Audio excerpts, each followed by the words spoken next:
नमस्कार, मैं हूं संदीप चौधरी। उत्तराखंड में कुदरत के कहर आए एक हफ्ता बीत चुका है, लेकिन अब तक राहत और बचाव का काम अधूरा है।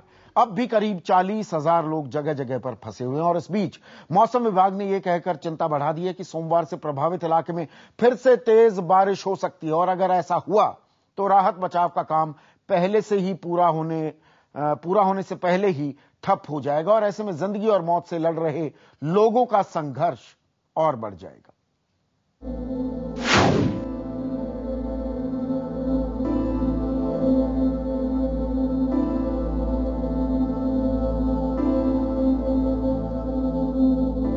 मौसम विभाग की चेतावनी के बाद अब उत्तराखंड के अलग अलग इलाकों में राहत और बचाव काम तेज कर दिया गया है। ये तस्वीरें गौरीकुंड की हैं। पिछले एक हफ्ते से ये सभी लोग गौरीकुंड में फंसे हुए थे।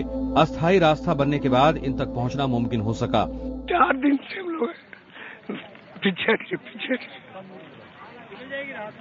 शाम हो जाता है, बंद कर देता है और फिर रात को यहीं पे ग्राउंड में यहीं पे सो जाते हैं। रात को यहीं सोए रहते हैं। राहत के काम में जुटी सेना का कहना है कि उत्तराखंड का करीब 40,000 स्क्वायर किलोमीटर का इलाका बाढ़ से प्रभावित हुआ है।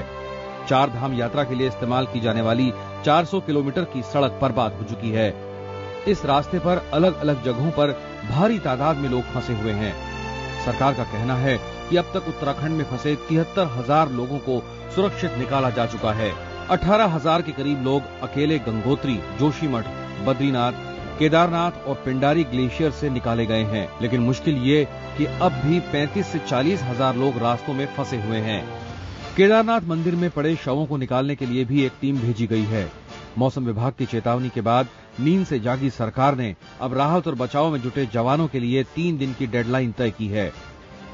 हम एक दूसरे से बात करते हैं रोज और पता कर देते हैं, लेकिन आज हमने समझा कि कोई थोड़ा सा कोऑर्डिनेशन में कमी थी। वीके दुग्गल जी ये सब कोऑर्डिनेट करेंगे और सोमवार से वो यहीं बैठेंगे, यहां से कहीं नहीं जाएंगे।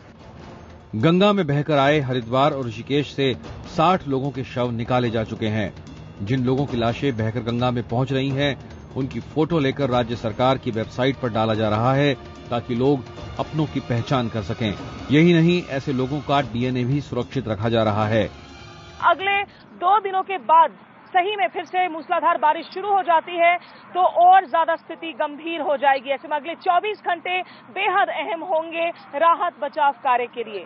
जोशीमठ में विजय कमलदेव के साथ स्मिता शर्मा, IBN 7। और ऐसे में एजेंडा के 5 सवाल हैं। पहला सवाल, अहम सवाल, अगर फिर भारी बरसात हुई तो कैसे बचाई जाएगी फंसे तीर्थ यात्रियों की जान? कब तक निकाल लिए जाएंगे फंसे हुए तमाम लोग? 40,000 लोग हैं वहां पर। तीसरा सवाल, क्यों हो रही है यात्रियों को निकालने में इतनी देरी? क्या सरकार के पास ऐसे हालात से निपटने की कोई तैयारी नहीं है? और 5वां और आखिरी सवाल, किस काम का है उत्तराखंड सरकार का आपदा प्रबंधन विभाग? अब जाहिर है सरकार का बचाव कार्य सवालों के घेरे में है, लेकिन हमारा एजेंडा साफ है, जैसे भी हो फंसे हुए यात्रियों की जान बचाई जाए। और इस पर बात करने के लिए कुछ खास मेहमान मेरे साथ जुड़ रहे हैं। मेरे साथ हैं HS खोला साहब, DG रह चुके हैं सिविल एविएशन के। देहरादून से हमारे साथ कांग्रेस के नेता सूर्यकांत धस्माना जुड़ रहे हैं। जयपुर से हमारे साथ जुड़ेंगे national institute for disaster management के प्रोफेसर संतोष कुमार। और स्टूडियो में मेरे साथ एक और खास मेहमान प्रोफेसर एमेरिटस हैं JNU में और मशहूर पर्यावरणविद भी हैं CK वार्ष्णेय साहब। और वार्ष्णेय जी, आपसे ही अगर मैं शुरुआत करूं, एक हफ्ता हो चुका है जी, सरकार की तैयारियां वो सबके सामने है, किस तरह की तैयारियां। बिल्कुल। फिर बरसात होती है, फिर भूस्खलन की अगर आशंका होती है, क्या हम उन हालात को निपटने के लिए तैयार दिखते हैं? मुझे लगता है कि हम उन हालात से निपटने के लिए एकदम तैयार नहीं हैं। और ये भी बड़े ताज्जुब की बात है कि अभी तक ये जो कार्रवाई हुई है, कोऑर्डिनेशन की जो तैयारी अब हुई है, उसमें 1 हफ्ता लग गया। ये तो काफी पहले ही हो जानी चाहिए थी। और अभी हमने अपनी जो रिपोर्ट दिखाई उसमें देश के गृह मंत्री कहते हैं कि हाँ समन्वय की कमी है। 1 हफ्ते बाद वो मान रहे हैं हाँ समन्वय की कमी है और अब VK दुग्गल साहब को दिल्ली में ही बिठाया जाएगा। देखिए, ये सब तो बहुत है, लेकिन ये बहुत पहले शुरू हो जाना चाहिए था और इसके लिए पहले से तैयारी होनी थी। हम लोगों को पता होता है कि जून के महीने में वहां कितने लोग आते हैं, तो उस हिसाब से वो जगह चुनौती से भरी हुई है। और इस वक्त वहां पर सबसे बड़ी समस्या यह है कि जिन लोगों को निकाला जाना है वो भूखे हैं, उनके अंदर ताकत नहीं है, वृद्ध हैं, बच्चे हैं और महिलाएं हैं, दूसरे रास्ते अनजान हैं, और तीसरी बात यह है कि न ऊपर छत है न खाने के लिए भोजन है, और रास्ते भी उनके लिए विषम हैं। तो इस प्रकार से ये, और मौसम भी बड़ी आंख मिचौली खेल रहा है। आज जैसा मुझे खबर मिली है, सुबह भी मौसम थोड़ा खराब था तो राहत कार में काफी देर हुई, और उसके बाद में दोपहर में भी मौसम ने कुछ करवट बदली है। कुदरत का जो ये कहर बरपा है वार्ष्णेय साहब, क्योंकि आप एक पर्यावरणविद हैं, मेरे दर्शकों को ये समझाइए कि फिर से जबरदस्त बरसात हो जाती है, मूसलाधार बरसात हो जाती है, अभी वहां की जो सूरत हाल है, लैंडस्लाइड्स हो रही हैं, पत्थर गिर रहे हैं, नदियां उफान पर हैं, जो वहां का इस वक्त जो माहौल है वो कितना और दुर्गम हो सकता है, कितना और भयावह हो सकता है? देखिए, ये वाकई आप ठीक कह रहे हैं, वो हालात बहुत बद से बदतर हो सकते हैं, क्योंकि वहां पर जो पहाड़ हैं वो गिर रहे हैं, लैंडस्लाइड हो रही है, भूस्खलन हो रहा है, और इसकी वजह से रास्ते वहां है नहीं, सब टूट चुके हैं। तो किस तरीके से लोग अपने को बचा पाएंगे इसका कहना बड़ा मुश्किल है। काफी लोग वहां फिर से बीमार हो चुके हैं, और इसलिए अगर फिर से बारिश हुई तो उसके पास में जो भीगे कपड़े होंगे, जिस तरीके से वो बिल्कुल निहत्ते हैं, जिनके पास किसी किस्म का सहारा नहीं है, वो किस तरीके से सरवाइव करेंगे, ये बड़े सोच का विषय है। और भगवान से प्रार्थना है कि शायद मौसम ठीक रहे और समय से उन सबको निकाला जाए, और हमारी जो भगवान से दुआएं हैं, प्रार्थना हैं, वो सफल हों और वो लोग सकुशल वापस आवे। सूर्यकांत दसमाना साहब, क्या सब कुछ अभी भगवान भरोसे है, या उत्तराखंड सरकार की कोई स्पेसिफिक रणनीति भी है इस ताजा अपडेट के बाद कि सोमवार से फिर से वहां जबरदस्त बरसात शुरू हो सकती है? देखिए प्रदीप जी, मैं 2-3 बातें आपसे शेयर करना चाहता हूं। सबसे पहले तो उत्तराखंड की हमें भौगोलिक परिस्थितियों को समझना होगा, और उत्तराखंड की जो विषम भौगोलिक परिस्थितियां हैं और केदारनाथ जी का जो पूरा रूट है, 14-15 किलोमीटर का जो पैदल ट्रैक है, उसके बारे में मैं समझता हूं सब लोगों को, पूरी दुनिया को मालूम है कि केदारनाथ जी की जो यात्रा में जाते हैं, 4 धाम की उत्तराखंड में यात्रा होती है, यमुनोत्री जी की यात्रा जाते हैं 6 किलोमीटर पैदल चलना पड़ता है, गंगोत्री जी की यात्रा जाते हैं तो सीधा मंदिर तक गाड़ी जाती है, केदारनाथ जी की यात्रा जाते हैं तो 14 किलोमीटर पैदल चलना पड़ता है, और बद्रीनाथ तक जो है वो सीधा गाड़ी मंदिर के आसपास जाती है। तो केदारनाथ जी सबसे डिफिकल्ट ट्रैक है हमारा, और केदारनाथ के अंदर जो ये आपदा आई है, पूरे ट्रैक में ऐसा नहीं है कि केवल केदारनाथ जी में आपदा आई हो, केदारनाथ जी से लेकर के रामबाड़ा, गौरीकुंड तक पूरा क्षेत्र प्रभावित हुआ है।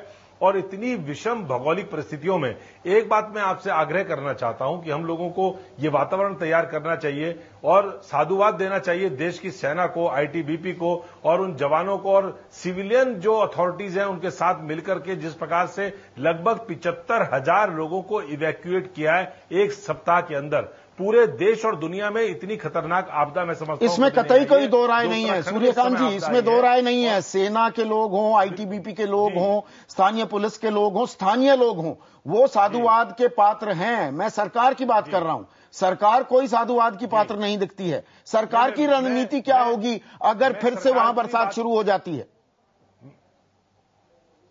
मैं सरकार की भी बात आपसे कहना चाहता हूं कि पूरे प्रदेश के अंदर इस समय पूरी मशीनरी सरकार की एक ही काम में लगी हुई है। एक सूत्रीय कार्यक्रम है कि किसी भी तरीके से जो बाकी बचे हुए यात्री लोग हैं उनको हम कैसे, मैं किसी भी तरीके की बात नहीं कर रहा हूं सूर्यकांत जी, एक ही पहलू देख रहे हैं सूर्यकांत जी, किसी भी तरीके से वो तो अब कोशिश की जाएगी, अब तो आपदा आ गई।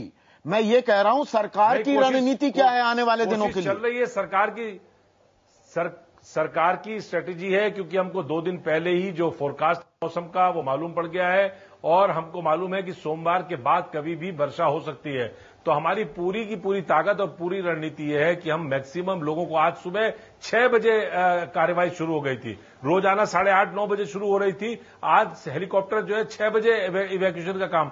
सबसे पहला जो हमारा पूरा का पूरा ध्यान है जो केदार वैली है, केदारनाथ जी का जो स्ट्रेच है, उसमें जो फंसे हुए लोग हैं सबसे पहले उन्हें इवैक्यूएट करना है, क्योंकि बद्रीनाथ जी में जो लोग हैं उनकी जान माल को खतरा नहीं है, वो उनको परेशानी है कि बद्रीनाथ जी से निकलने का जो रास्ता है वो समाप्त हो गया है। इसलिए बद्रीनाथ जी में जो लोग 7-8 दिन से 10 दिन से फंसे हुए हैं उनको परेशानी है कि उनको लग रहा है कि हम बाहर निकलेंगे या नहीं निकलेंगे, लेकिन उनके रहने का, उनके भोजन का सारा इंतजाम बद्रीनाथ में है। इसी प्रकार से गंगोत्री और यमुनोत्री में भी, और ये पहली बार हुआ है। नहीं, इंतजाम नाम की कोई चीज नहीं है। वहां पर हमारे संवाददाता पहुंच चुके हैं, वहां पर आप बीती जो सुना रहे हैं लोग तो रोंगटे खड़े हो जाएंगे। आपने भी सुनी होगी सूर्यकांत जी।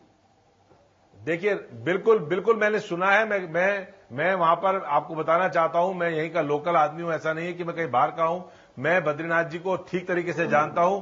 बद्रीनाथ जी में जो लोग हैं उनके अंदर जो सबसे बड़ा जो इस समय जो उनके अंदर भय है, क्योंकि वहां पर अभी इवैक्यूएशन का काम आज शुरू हुआ है। इवैक्यूएशन 7-8 दिन से वो इंतजार कर रहे थे और रास्ता टूट गया था, वहां सारे लोग फंसे हुए थे, तो एंग्जाइटी हो जाती है, आदमी के अंदर परेशानी हो जाती है, तो उनके अंदर ये आक्रोश है। आप देख रहे होंगे, अगर केदारनाथ से निकला हुआ आदमी, अगर आप केदारनाथ का जो वहां से जिसको हमने बचाया है और जो बद्रीनाथ से इवैक्यूएट किया है, आज देहरादून हेलीपैड में मैंने रिसीव किया, जो बद्रीनाथ जी से लोग इवैक्यूएट किए गए थे, उनके कहीं ईश्वर अच्छा किया उनको कि कहीं खरोच भी नहीं है, लेकिन उनके अंदर जो सबसे ज्यादा परेशानी का बात है कि 7-8 दिन से वो लोग फंसे हुए थे। बिल्कुल वो परेशान थे, और जो अभी भी फंसे हुए हैं सूर्यकांत जी। खोला साहब, मैं आपसे जानना चाहूंगा, बद्रीनाथ का ही जिक्र किया जाए, मेरे सहयोगी मनोज शर्मा वहां पर इस वक्त भी मौजूद हैं, तस्वीरें लगातार भेज रहे हैं, लोगों का दुख, पीड़ा, दर्द वो पूरे देश में पहुंचा रहे हैं। 9,000 लोग तो बद्रीनाथ में ही फंसे हुए हैं, पूरे इलाके में देखें तो 40,000 लोग के करीब फंसे हुए हैं। ऐसे में अब 50 हेलीकॉप्टर लगाए गए हैं, सारी कोशिशें की जा रही हैं, लेकिन क्या इन कोशिशों को और फास्ट ट्रैक भी किया जा सकता है क्या, या यहां पर एक लॉजिस्टिक नाइटमेयर है ये राहत और बचाव का काम? देखिए, इस समय जैसे आपको मालूम है कि सड़कें और पुल सारे डैमेज हो गए हैं और ग्राउंड से उनको इवैक्यूएट करने का जो अभी रास्ता बचा है बहुत कम बचा है, तो ओनली पॉसिबल वे जो रास्ता है वो एयर इवैक्यूएशन है। और एयर इवैक्यूएशन के लिए भी काफ़ी मुश्किलें हैं, क्योंकि ये पहाड़ी इलाका है और बारिश का मौसम है, बादल हैं, तो एयर इवैक्यूएशन को बहुत इंटेंसिफाई करना होगा। सबसे पहले ये है कि जो बिगेस्ट हेलीकॉप्टर हैं वो हमारे पास हैं Mi-172 हेलीकॉप्टर, जो 26 सीटर है। एयरफोर्स के पास काफ़ी हैं और सिविल में भी हैं। सभी हेलीकॉप्टर्स को इन ऑपरेशन के लिए लगाया जाना चाहिए। सिविल में जितने भी हेलीकॉप्टर्स हैं, गवर्नमेंट के पास पावर है, रिक्विजिशन कर सकती है। और पर ऐसा क्यों नहीं कर रही है खोला साहब, सरकार ऐसा क्यों नहीं कर रही है? अभी भी हम पहले दिन से इस खबर को ट्रैक कर रहे हैं, 17 हेलीकॉप्टर से आंकड़ा शुरू हुआ, वो 50 तक ही पहुंचा है। क्या पूरे देश में अभी 50 ही हेलीकॉप्टर्स हैं? आप जो कह रहे हैं वो शायद उसमें देरी हुई है, वो गवर्नमेंट का जो प्लानिंग है शायद उसमें देरी हुई होगी, लेकिन अभी भी करना उसका बहुत जरूरी है। दूसरा जो है, मैं एक सवाल और बताना चाहूंगा कि हेलीकॉप्टर ऑपरेशन के लिए फ्यूल सप्लाई जरूरी है, और फ्यूल सप्लाई ऐसे पहाड़ी इलाके में जो है लिमिटेड होती है। कई बार हेलीकॉप्टर होता है लेकिन फ्यूल उसका सप्लाई अगर नहीं पहुंचा तो हेलीकॉप्टर भी खड़ा हो जाएगा। इसलिए फ्यूल सप्लाई का अरेंजमेंट ग्राउंड से बैरल्स के थ्रू होगा, क्योंकि सड़कें टूट गई हैं, इसलिए बाउजर नहीं जा पाएंगे, तो गाड़ियों से ही बैरल्स को ले जाके जहां जहां पे भी हमारी एयर स्ट्रिप हैं या हेलीपैड हैं वहां पर उनका फ्यूल सप्लाई का बहुत जरूरी है, वरना वो हेलीकॉप्टर भी अगर होंगे तो वो नहीं चल पाएंगे। तीसरा जो है, क्योंकि ये हेलीकॉप्टर ऑपरेशन जो है हिली एरियाज में विजुअल फ्लाइंग से होता है, कोई नेविगेशन एड नहीं होती, तो मेट्रोलॉजिकल डिपार्टमेंट के साथ कोऑर्डिनेशन बहुत जरूरी है कि जहां जहां और जब भी उनको थोड़ा सा मौका मिलता है कि क्लाउड्स नहीं है या मौसम ठीक है, सैटेलाइट पिक्चर से जो है उनको इंफॉर्मेशन देते रहें, ताकि हेलीकॉप्टर ऑपरेशन पूरे उस मौसम का फायदा उठा के जब भी थोड़ा सा मौसम ठीक हो वो उसको ऑपरेट कर सकें। चौथी चीज जो है बहुत जरूरी चीज ये है कि इस आपदा के चलते क्या अब वक्त ये भी आ गया है, हमने देखा वेस्टलैंड हेलीकॉप्टर्स डील में किकबैक्स को लेकर वो पूरी की पूरी डील कैंसिल कर दी गई, वो वीआईपीज के लिए थे कि वो रात को भी लैंडिंग कर सके, लेकिन इस तरह की जो आपदा अब लगातार हमारे सामने मुंह बाए खड़ी रहती हैं, क्या देश की सरकार को अब यह फैसला भी लेने का वक्त आ गया है कि हमें और ऐसे हेलीकॉप्टर्स की जरूरत है, सिर्फ वीआईपीज के लिए नहीं, डिजास्टर मैनेजमेंट के लिए भी ऐसे हेलीकॉप्टर्स की जरूरत है जो रात को भी लैंड कर सके? जो आप बता रहे हैं वो बहुत जरूरी है कि हेलीकॉप्टर की स्ट्रेंथ को बढ़ाना बहुत जरूरी है, लेकिन उसके साथ में मैं एक चीज और बताना चाहता हूं, जो बता रहा था कि हेलीकॉप्टर ऑपरेशन के लिए हेलीपैड भी चाहिए। तो ऐसे इलाके में जहां पे कि ग्राउंड ट्रांसपोर्टेशन बहुत कम है, वहां पे बड़े बड़े शहरों में या टाउन्स में भी हेलीपैड्स का बनाना बहुत जरूरी है। हेलीकॉप्टर के साथ में हेलीपैड बहुत जरूरी है, ताकि जब भी जरूरत पड़े तो वहां पे हेलीपैड में जो है ना वो लैंड कर सके। यहां पर हेलीपैड नहीं होगा तो हेलीकॉप्टर का होना भी जो है उसका फायदा नहीं उठा पाएगा। तो सबसे जरूरी चीज लॉन्ग टर्म में ये है कि ऐसे इलाकों में, इनएक्सेसिबल एरियाज में हेलीपैड्स बनाए जाएं, और इस समय भी जो है उनको टेम्पररी हेलीपैड जो है कच्चे ग्राउंड में, जैसे गांव में जाते हैं इलेक्शन के टाइम पे, ऐसे कच्चे ग्राउंड के हेलीपैड भी बना के और इस ऑपरेशन को और स्ट्रेंथन किया जाए। आपने लॉन्ग टर्म प्लानिंग की बात की है यहाँ पर खोला साहब, वार्ष्णेय साहब, क्या हमारी कोई लॉन्ग टर्म प्लानिंग है भी आपदा प्रबंधन को लेकर, या दरअसल आपने वो शुरू में भगवान का नाम आपने ले लिया, सब भगवान भरोसे ही है, कोई आपदा प्रबंधन है क्या? देखिए, आपदा प्रबंधन का सबसे पहला जरूरी बात यह है कि जो भी हमारी योजना है वो लोगों को पता होनी चाहिए, क्योंकि अगर योजना है और उसके बारे में है ही नहीं तो पता कैसे लगेगा? जी हाँ, तो अगर योजना नहीं ये है, तो जब आफत आ जाती है उसके बाद फिर हम भागते फिरते हैं, फिर कहते हैं भगवान से भी दुआ करते हैं, फिर हम पूरी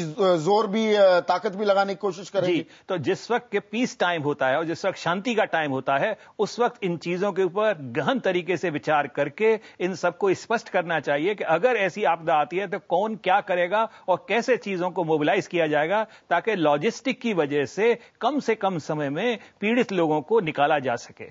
और इसके अभाव में जो इस वक्त हो रहा है, इसको कहते हैं fire brigade kind of operation, जिसमें शक्ति अधिक लगती है लेकिन परिश्रम उतना नहीं सफल हो पाता, क्योंकि इसके बारे में पहले से कोई सोच विचार नहीं होता, कोऑर्डिनेशन की कमी रहती है, और इसके अंदर जो ऐसी सफलता मिलनी चाहिए उसके अंदर वैसी सफलता मिलती नहीं है। सूर्यकांत जी, आखिरी सवाल, क्या एक कड़वा सबक भी दे गया है ये जो भयावह मंजर हम देख रहे हैं लगातार पिछले एक हफ्ते से उत्तराखंड में, कि आपदा प्रबंधन के प्रति सिर्फ लिप सर्विस ना पे की जाए, दरअसल हमारा एक सिस्टम होना चाहिए, एक व्यवस्था होनी चाहिए? क्या आप भरोसा दिला सकते हैं हमारे दर्शकों को कि उत्तराखंड सरकार इस बाबत जब राहत बचाव काम पूरा अपने मुकम्मल अंजाम तक पहुंच जाएगा कि उस ओर भी तवज्जो दी जाएगी, ये नहीं कि अब मुसीबत टल गई बात खत्म? प्रदीप भाई, बिल्कुल मैं आपसे सहमत हूं। केवल आपदा प्रबंधन मंत्रालय, उत्तराखंड राज्य पहला राज्य है देश का जिसके अंदर अलग से आपदा प्रबंधन का मंत्रालय है, लेकिन आपने जो बात कही है मैं बिल्कुल 100% आपसे सहमत हूं कि हमारी दीर्घकालीन प्लानिंग होनी चाहिए, लॉन्ग टर्म प्लानिंग होनी चाहिए और मास्टर प्लान होना चाहिए। और इंटेंसिटी जो इस डिजास्टर की है, जिसकी कल्पना हमने और किसी ने नहीं की थी, इस कल्पना को भी हमको करना चाहिए कि ऐसा डिजास्टर भी हो सकता है। उसके लिए हमारी तैयारियां कागजों में नहीं होनी चाहिए, जमीन पर होनी चाहिए। मैं आपसे सहमत हूं और आपको भरोसा दिलाता हूं कि आने वाले वक्त में उत्तराखंड को सबक मिला है कि हमारे यहाँ चारों धाम में पूरे देश और दुनिया से लोग आ रहे हैं हमारा ये खूबसूरती के लिए, अपनी वादियों के लिए, अपने अपने तमाम नैसर्गिक सौंदर्य के लिए जो उत्तराखंड प्रसिद्ध है, इसमें तमाम जो लोग आते हैं उनकी सुरक्षा की जिम्मेदारी हमारी है। इसलिए हम लोग आपको ये भरोसा दिलाते हैं और पूरे देश के लोगों को भरोसा दिलाते हैं कि इस डिजास्टर से भी हम उभरेंगे और आने वाले वक्त में अगर ईश्वर न करे कभी कोई बात हुई तो हम उससे निपटने के लिए कोई प्लानिंग जरूर बनाएंगे। सूर्यकांत जी आपका, वार्ष्णेय साहब आपका और खोला साहब आप